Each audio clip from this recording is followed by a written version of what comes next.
Hi there, welcome to Maternity TV. I'm Tracy Seymour and this is our maternity dietitian Chloe Horn. Today I'm going to be running you through episode 2 of my maternity journey, where I'll be meeting with our dietitian for an initial consultation to talk about my own fertility and preconception diet and health and wellbeing. So hi Chloe, thank you. Hi Tracy, thanks for coming in. Thank you. So, like I said, today we're going to just do a bit of an initial consultation just to have a look at some of the background issues happening at the moment, also to see what your diet is like at the moment and see what some of our key concerns and some changes that we might make in order to improve your health, improve your chances of falling pregnant, and also make sure that Bub's got the best chance once they do come along. Great, thank you. Okay, so just to get us started, tell me a little bit about yourself and sort of what's brought you to be here today. Sure, so I have a daughter, 7.5 years old. My husband and I are looking to fall pregnant again, but obviously with the maternity program I obviously wanted to start from the beginning and work on preconception and making sure that my diet and my health are in order first to obviously maximise my chances of falling pregnant and also having a healthy pregnancy. Okay, sure. And so you mentioned you've already had one child. Yep. Did you have any issues with your previous pregnancy? No, I was really good in terms of eating immaculately throughout, which is great, but it has been a long time, so I've probably picked up a few bad habits since then. Okay, so it sounds like it's a case of we kind of know what we're doing, but you just want to make sure everything's happening this time around. Correct. Okay, beautiful. And do you have any medical issues or any specific concerns with pregnancy this time around? No, nothing, no medical history that I need to be concerned about, no allergies to food or anything like that. Cool. So a couple of the things that we need to look at when we're falling pregnant is any pre-existing medical conditions. So luckily Tracy doesn't have any of those. Other things that we need to look at are your weight before you fall pregnant. So we'll just make sure that has your weight been stable over the last, say, 6 months? Yeah, I fluctuate, sort of anywhere between 3 and 5 kilos variance, but generally it stays pretty much the same. Great. But I did put on a lot of weight, with my first. Okay, so what sort of gain were you looking at with your first pregnancy? About 30 kilos. Right, okay. So that's quite a lot initially for someone. We have done Tracy's measurements already and she's within a healthy weight range.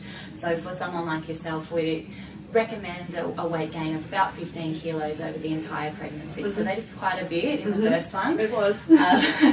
So as we go through this process, once you do fall pregnant and looking further, we'll just make a few changes at that point to make sure that we're not getting into that issue. Okay, so the other thing that we need to look at with pregnancy is activity levels. So we do need to stay active during the pregnancy. Are you active at the moment? I am. So I'm going to the gym probably 2 or 3 times a week. Perfect. I have, sort of off weeks where sometimes I'll be great and then other times I'm not so great. But if I don't, I still try and get out and do a walk or something like that. Beautiful, so fairly active. Okay. Now you mentioned, so we're going to get into the diet part of things now. So you mentioned there's no allergies, intolerances, anything like that? No. Any foods that you just don't eat?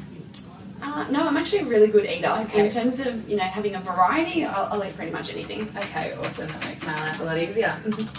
So what I need to do now is just to run me through what your diet would look like on a normal day. So starting from breakfast, everything that you'd have to eat or drink. Sure. So ordinarily, before I decided to start on the fertility program, I would have a cup of coffee first thing in the morning. I have stopped that now, but that's been replaced with a maternity fertility cup of tea. Yeah.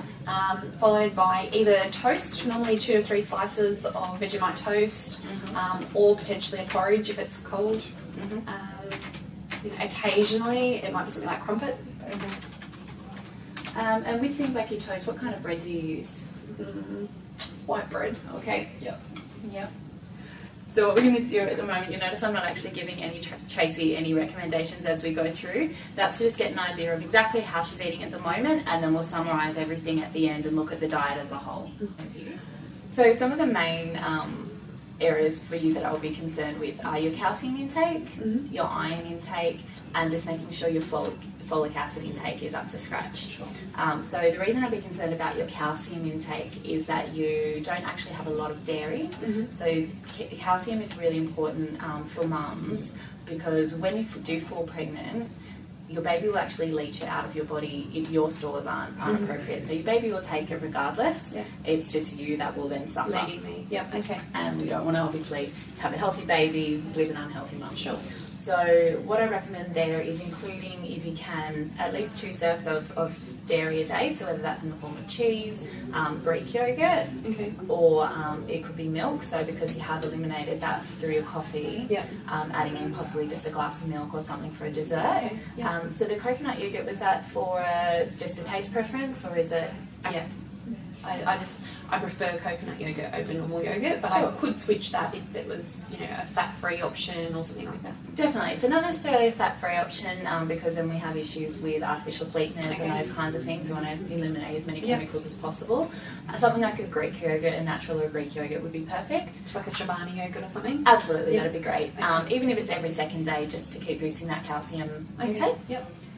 So for your iron levels, we're just worried about the energy, because as you know, as you start, you know, when you become pregnant, energy levels do plummet. Yeah. So your main sources of iron are your red meat. Mm-hmm. Also things like beans, lentils, legumes, even tofu is a really great source. Sure. So I know a lot of people, particularly women, aren't huge fans of red meat. I find it slows my digestive system down quite a lot. Okay. So and then you just get a bit sluggish. Yeah. So have you looked at doing things like beans, lentils, legumes, chickpeas, those kinds of things? I haven't, but I can. Yeah, I'd say that'd definitely be the way to go, because then you're Okay. getting a lot more fibre in there. Yep. They've also got a really important nutrient for pregnancy called folic acid. Yep. So folic acid is really, really important for neural tube development in the baby. So that's one thing that we do need to make sure our levels are really high before you fall pregnant, so that it's already there, ready to go, because that's one of the first things that starts developing with the fetus. Yep. Sure. So folic acid is in, like I said, your lentils, legumes, chickpeas, all of those. It's also in your green leafy veggies. Okay. So at the moment it looks like we're getting that sort of at dinner, maybe at lunch if we're prepared. Yeah. So if you can make a little bit of an effort to include those sorts of things in your lunch, more so. Yeah. So it's particularly things like your spinach, your broccolis, Brussels sprouts, Okay. anything really sort of heavy, green, dark green leafy veggies. Okay. You do need about 400 milligrams a day. So do you take any supplements? I've just started taking the folic acid supplements from the chemist. Great. So that's perfect. Definitely getting as much from your natural food as you can, because as with anything, we do absorb it better from real food than we do from supplements. Sure. But that's a great boost to Okay. make sure that's happening in the background. Great. Okay. I think this might be, you know, I might not be the only one in this boat where my daughter doesn't eat the grainy breads. She just wants white breads, and as a mum, it's so easy just to fall into that trap of, you know, whatever works best for the family and whatever's easiest. You know, so potentially having to make some choices about, you know, switching our whole family's diet, not just my own, because it's a lot easier just to make the same for me as it is for her. Absolutely, and there is products that have been brought in to meet that niche. Okay. So you can get things like low GI white breads, or white breads like hidden wholemeal kind of white breads. Okay. So I'd definitely have a look for those. They're very, very well advertised. They'll sort of Okay. say either low carb or low GI, or hidden whole grain. Okay, so they're most of the main concerns I'd have a look at. So in summary, it's making sure that you're basically that you're nice and healthy, but also some specific things would be your B vitamins, so making sure that they're nice and high, particularly that folic acid. Also getting all your fruits and veggies so that your antioxidant levels are really great, Sure. and covering all those other vitamins and minerals, your fibre as well. And for you specifically, it was the calcium and the iron, so that's not necessarily the case for everybody. So what we'll do then is touch base again probably in a month's time to see how you're going. If you do fall pregnant in that time, let me know, and then we can plan out where we go from there at the next session, because there's obviously some different considerations that we need to make once we do fall pregnant. Okay, fantastic. Okay, so what do you think after today's session are the main changes you're going to make? Probably definitely portion control. Great. Yeah, definitely that, and my water intake or my fluid intake.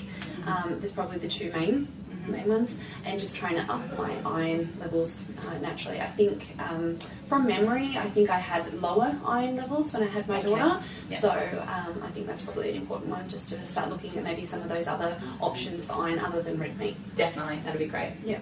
Okay, perfect. Awesome. We'll see you again in about a month. Awesome. Thanks, Chloe. Thanks, Tracy.